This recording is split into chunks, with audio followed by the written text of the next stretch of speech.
Hi hello ಎಲ್ಲರಿಗೂ ನಮಸ್ಕಾರ. Welcome to Shruti's ನಳಪಾಕ. ನಾನಿವತ್ತು ಮನೆಯಲ್ಲೇ ಸಿಂಪಲ್ಲಾಗಿ ಚಪಾತಿ ಯೂಸ್ ಮಾಡಿಕೊಂಡು ಪನ್ನೀರ್ ರೋಲ್ ಮಾಡ್ತಾಯಿದ್ದೀನಿ. ಇದು ಮಾಡೋದಕ್ಕೆ ಜಾಸ್ತಿ ಐಟಮ್ಸ್ ಬೇಕಾಗಲ್ಲ. ಮನೆಯಲ್ಲೇ ಯಾವ ಐಟಮ್ಸ್ ಇರುತ್ತೋ ಆ ಐಟಮ್ಸಲ್ಲೇ ಮಾಡ್ಕೊಬೋದು. ತುಂಬ ಕಡಿಮೆ ಟೈಮಲ್ಲಿ ಮಾಡ್ಕೊಬೋದು, ಹಾಗೆ ಹೊಟ್ಟೆ ಕೂಡ ಬೇಗ ತುಂಬುತ್ತೆ. ಈಗ ಯಾವ ರೀತಿ ಮಾಡೋದು ಅಂತ ನೋಡೋಣ ಬನ್ನಿ. ಕಡಾಯಿ ಕಾಯೋದಕ್ಕಿಟ್ಟಿದ್ದೆ. ಇದಕ್ಕೆ 2 ಸ್ಪೂನಷ್ಟು ಎಣ್ಣೆ ಹಾಕ್ಕೊತಾ ಇದ್ದೀನಿ. ತುಪ್ಪ ಇಷ್ಟಪಡೋದು 1 ಸ್ಪೂನ್ ತುಪ್ಪ ಹಾಕ್ಕೊಳ್ಳಿ. ಈಗ ನಾನು ಇದಕ್ಕೆ 1 ಕ್ಯಾಪ್ಸಿಕಮ್ನ ಉದ್ದುದ್ದಾಗಿ ಕಟ್ ಮಾಡಿ ಇಟ್ಕೊಂಡಿದ್ದೆ, ಗ್ರೀನ್ ಕ್ಯಾಪ್ಸಿಕಮ್ಮು. ಹಾಗೆ 1 ರೆಡ್ ಕ್ಯಾಪ್ಸಿಕಮ್ ಕೂಡ ಆ್ಯಡ್ ಮಾಡ್ತಾಯಿದ್ದೀನಿ. ಹಾಗೆ 2 ಆನಿಯನ್ ಕೂಡ ಆ್ಯಡ್ ಮಾಡ್ತಾಯಿದ್ದೀನಿ. ಹಾಗೆ 2 ಟೊಮ್ಯಾಟೊ ಕೂಡ ಆ್ಯಡ್ ಮಾಡ್ತಾಯಿದ್ದೀನಿ. ಇದಿಷ್ಟನ್ನು ಹಾಕಿ ಫ್ರೈ ಮಾಡಬೇಕಾಗತ್ತೆ. ನಾನಿಲ್ಲಿ ಉದ್ದುದ್ದಾಗಿ ಹಚ್ಚಿಟ್ಕೊಂಡಿದ್ದೀನಿ. ಈ ಥರ ಇದ್ರೇ ಪನ್ನೀರ್ ರೋಲ್ಗೆ ತುಂಬಾ ಚೆನ್ನಾಗಿರುತ್ತೆ. ಸಣ್ಣದಾಗಿ ಬೇಕಂದ್ರೂ ಹಾಕ್ಕೊಬೋದು, ಬಟ್ ಈ ಥರ ಹಾಕ್ಕೊಳ್ಳೋದ್ರಿಂದ ತಿನ್ನಬೇಕಾದ್ರೆ ಆ ಕ್ರಂಚಿನೆಸ್ ಸಿಗುತ್ತೆ. ಮತ್ತು ನೀವು ಇದನ್ನು ಫುಲ್ ಬಾಯ್ಲ್ ಮಾಡ್ಕೊಳ್ಳೋ ನೆಸೆಸಿಟಿ ಇರೋದಿಲ್ಲ. ಹಾಫ್ ಬಾಯ್ಲ್ ಮಾಡ್ಕೊಂಡ್ರೆ ಸಾಕು.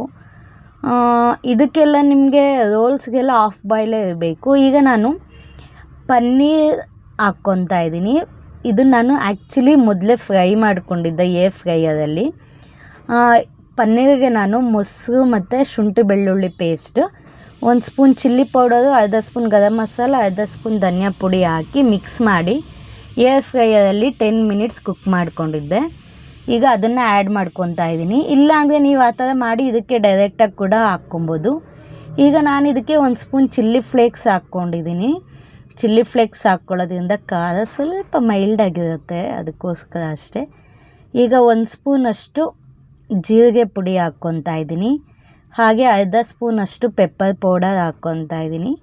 ಹಾಗೆ ಒಂದು ಅರ್ಧ ಸ್ಪೂನಷ್ಟು ಉಪ್ಪು ಹಾಕ್ಕೊಂಡು ಮಿಕ್ಸ್ ಮಾಡ್ತಾಯಿದ್ದೀನಿ. ಈಗ ಇದಿಷ್ಟು ನೋಡಿ, ಇಷ್ಟೇ ಐಟಮ್ಸ್ ಇದಕ್ಕೆ ಹಾಕೋದು, ಜಾಸ್ತಿ ಐಟಮ್ಸ್ ಇರೋದಿಲ್ಲ. ಇದಿಷ್ಟನ್ನು ಹಾಕ್ಕೊಂಡು ಫ್ರೈ ಮಾಡ್ತಾಯಿದ್ದೀನಿ. ಆ್ಯಕ್ಚುಲಿ ನಾನು ಮಧ್ಯಾಹ್ನಕ್ಕೆ ಪನ್ನೀರ್ ಫ್ರೈ ಮಾಡ್ಕೊಂಡಿದ್ದೆ, ಸ್ವಲ್ಪ ಮಿಕ್ಕಿತ್ತು. ನೈಟ್ ಅದೇ ತಿನ್ನೋಕ್ಕೆ ಬೇಜಾರಾಗುತ್ತೆ ಅಂತ ಈ ಥರ ಮಾಡ್ಕೊತಾ ಇದ್ದೀನಿ.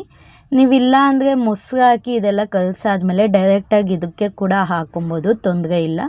ಅಥವಾ ಈ ಥರ ಮಾಡಿಕೊಂಡ್ರೂ ನಡೆಯುತ್ತೆ. ಈಗ ಇದು ರೆಡಿ ಆಗಿದೆ. ಒಂದು 5 ಮಿನಿಟ್ಸ್ ಕುಕ್ ಮಾಡ್ಕೊಳ್ಳಿ ಸಾಕು. ಈಗ ನಾವು ಪ್ರಿಪೇರ್ ಮಾಡ್ಕೊಳ್ಳೋಣ ಪನ್ನೀರ್ ರೋಲ್ನ. ನಾನು ಚಪಾತಿ ಮಾಡಿಟ್ಕೊಂಡಿದ್ದೀನಿ. ನಾರ್ಮಲ್ ಚಪಾತಿ, ಗೋಧಿ ಹಿಟ್ಟಿಂದ ಮಾಡ್ಕೊಂಡಿರೋದು, ಗೋಧಿ ಚಪಾತಿ. ನೀವು ಬೇಕಾದರೆ ಮೈದಾ ಹಿಟ್ಟಿಂದು ಚಪಾತಿ ಮಾಡ್ತಾರೆ ಆಲ್ಮೋಸ್ಟ್ ರೋಲ್ಸ್ಗೆ, ನೀವು ಅದ್ರಲ್ಲಿ ಬೇಕಾದರೂ ಮಾಡ್ಕೊಬೋದು. ಬಟ್ ಗೋಧಿ ಚಪಾತಿ ಹೆಲ್ತ್ಗೂ ಕೂಡ ತುಂಬಾ ಒಳ್ಳೆಯದು. ಹಾಗೆ ಕ್ಯಾಲರೀಸ್ ಕೂಡ ಜಾಸ್ತಿ ಇರೋದಿಲ್ಲ. ಅದಕ್ಕೋಸ್ಕರ ನಾನು ಗೋಧಿ ಚಪಾತಿ ತೊಗೊಂಡಿದ್ದೀನಿ. ನೀವು ಬೇಕಾದರೆ ಮೈದಾ ಹಿಟ್ಟಿಂದಾದರೂ ತೊಗೊಬೋದು, ಅದು ನಿಮ್ಮ ಇಷ್ಟ. ಈಗ ನಾನು ಚಪಾತಿಗೆ ರೆಡಿ ಮಾಡಿ ಇಟ್ಕೊಂಡಿದ್ನಲ್ಲ ಪನ್ನೀರ್ ಸ್ಟಫಿಂಗು, ಅದನ್ನು ಆ್ಯಡ್ ಮಾಡ್ಕೊತಾ ಇದ್ದೀನಿ. ಈಗ ಒಂದು ಸ್ವಲ್ಪ ಹಸಿ ಆನಿಯನ್ ಕೂಡ ಆ್ಯಡ್ ಮಾಡಿಕೊಂಡು ಒಂದು ಸ್ವಲ್ಪ ನಿಂಬೆ ರಸ ಹಾಕ್ಕೊತಾ ಇದ್ದೀನಿ. ನಿಂಬೆ ರಸ ಹಾಕ್ಕೊಳ್ಳೋದು ಫ್ಲೇವರ್ಗೆ ತಿನ್ನಬೇಕಾದ್ರೆ. ಈಗ ಇದಕ್ಕೆ ನಾನು ಮಯೋನೀಸ್ ಹಾಕ್ಕೊತಾ ಇದ್ದೀನಿ. ಮಯೋನೀಸ್ನ ಒಂದು ಕವರಲ್ಲಿ ಫಿಲ್ ಮಾಡಿಕೊಂಡು ಈ ಥರ ಕಟ್ ಮಾಡ್ಕೊಂಡು ರೆಡಿ ಮಾಡಿ ಇಟ್ಕೊಂಡಿದ್ದೆ. ಮಯೋನೀಸ್ ಹಾಕ್ಕೊಂಡೆ. ಈಗ ನಾನು ಕೆಚಪ್ ಕೂಡ ಆ್ಯಡ್ ಮಾಡ್ತಾಯಿದ್ದೀನಿ. ಅದು 1 ರೂಪಾಯಿದು ಬರುತ್ತಲ್ಲ ಕೆಚಪ್ಪು, ಅದನ್ನು ಆ್ಯಡ್ ಮಾಡ್ತಾಯಿದ್ದೀನಿ. ಇದಿಷ್ಟನ್ನು ಹಾಕ್ಕೊಂಡಿದ್ದೀನಿ. ಇದಿಷ್ಟೇ ರೋಲ್ಗೆ ಹಾಕ್ಕೊಳ್ಳೋದು ಆ್ಯಕ್ಚುಲಿ. ಈಗ ನಾನು ಇದನ್ನು ಒಂದು ಪೇಪರಿಂದ ರೋಲ್ ಮಾಡ್ತಾಯಿದ್ದೀನಿ. ಆಲ್ಮೋಸ್ಟ್ ನಮಗೆ ಅಂಗಡೀಲಿ ತಿನ್ನಬೇಕಾದ್ರೆ ಇದೇ ಥರನೇ ಕೊಡೋದು. ನಾನು ಅದೇ ಥರನೇ ಟ್ರೈ ಮಾಡ್ತಿದ್ದೀನಿ. ನಾನು ಫಸ್ಟ್ ಟೈಮ್ ಟ್ರೈ ಮಾಡಿರೋದು ರೋಲ್ ಆ್ಯಕ್ಚುಲಿ.